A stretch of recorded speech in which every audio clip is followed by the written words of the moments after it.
Alright, today I wanted to show you how to start a Visual Studio project and do pointer arithmetic and some things like that.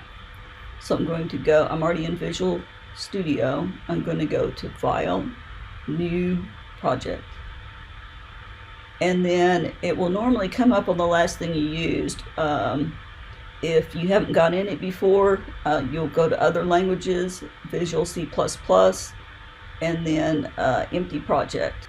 C++ was created from C, and so C is a subset of C++, and that's why this will work properly. We're actually using the C++ stuff on it. Then make sure that you're putting it in the correct location. Again, if you've done it before, it will automatically come up right. If not, click on Browse and find where you want to put it.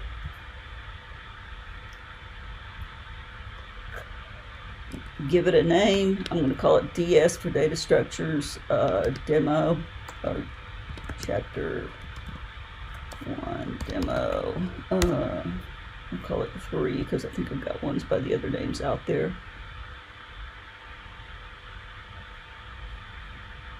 And then I'm going to right click on Source Files and say Add New Item.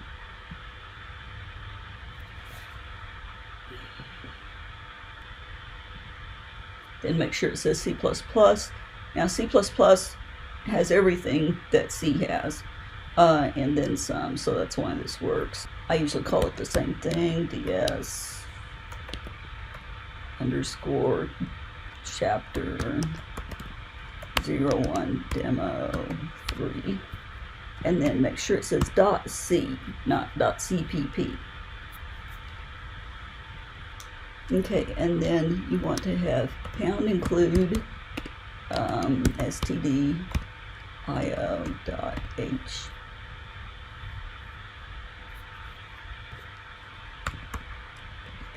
int main void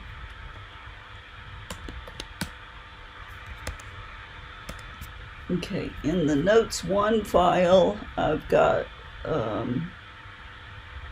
these items. You need to always end with 2 get chars and return 0.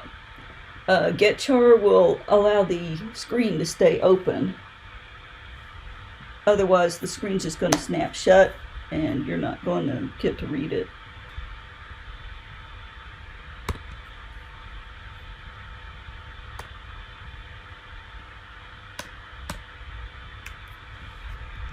Now, if I want to use scanf, I need to copy this other line, the pound pragma, and put that above main. That will disable that warning that you may have gotten if you tried to use scanf in Visual Studio. Okay, let's go ahead and do a hello world program first, just to make sure this is working.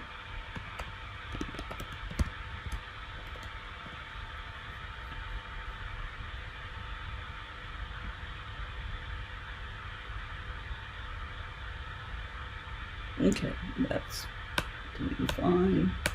Okay, let's change that to tell the user what it is this program does.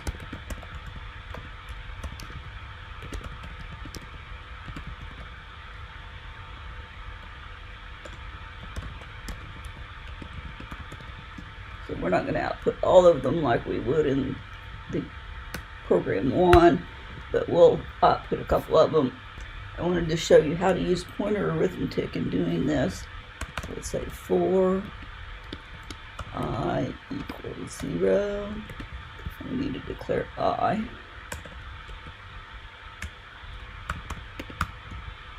And we also need an array.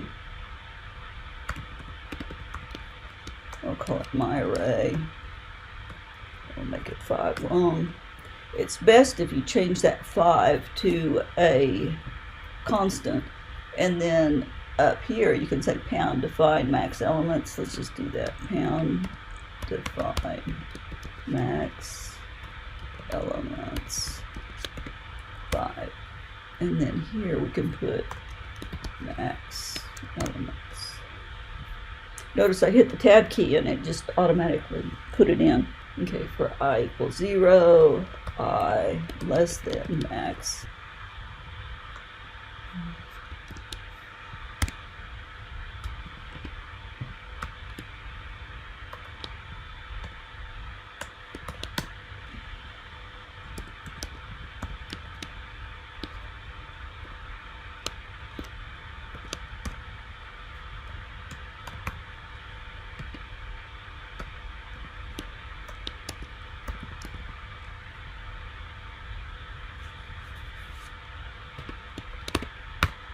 Now, normally I would do this, my array sub I in between square brackets, but if I want to do pointer arithmetic, instead of doing that, I would say plus I.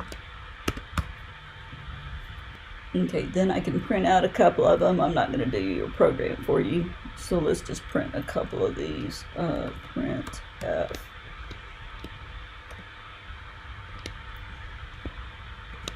%D.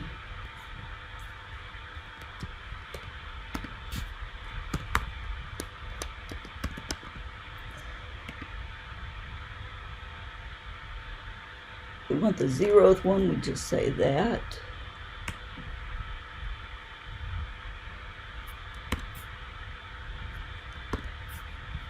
We want the one at, say, the second spot. So we've got the 0th, the first, and the second. So we'll say plus 2. Okay, let's run that. Oops, I forgot to ask for the input.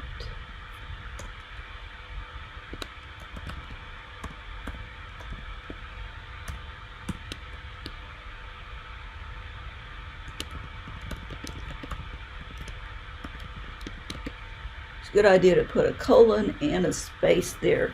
The colon kind of asks the user in and of itself, tells it that they need to do something there. And the space is there because users have a tendency to want a space there. And if you don't put one, they're going to do it themselves, which could cause all kinds of problems.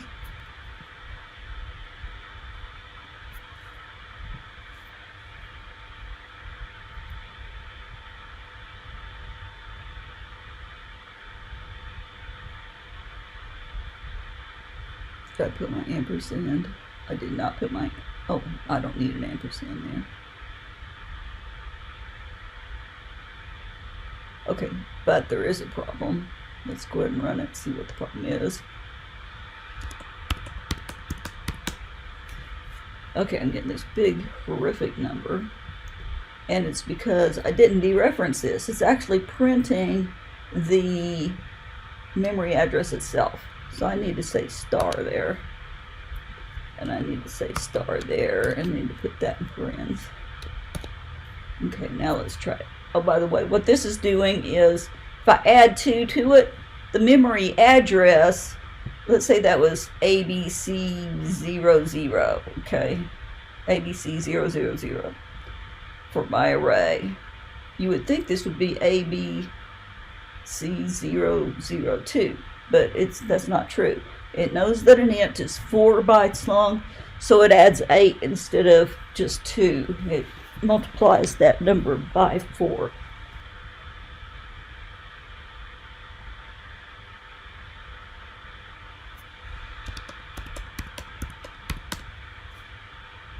Okay, so it printed 1 and 3. It didn't.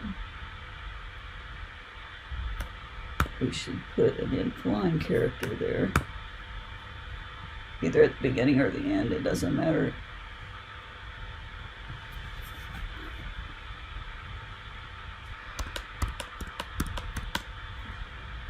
Okay, 1 and 3.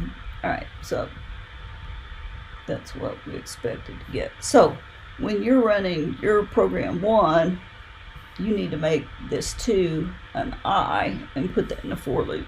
Well, I think that's about all I had for you on this one. So, good luck on program 1.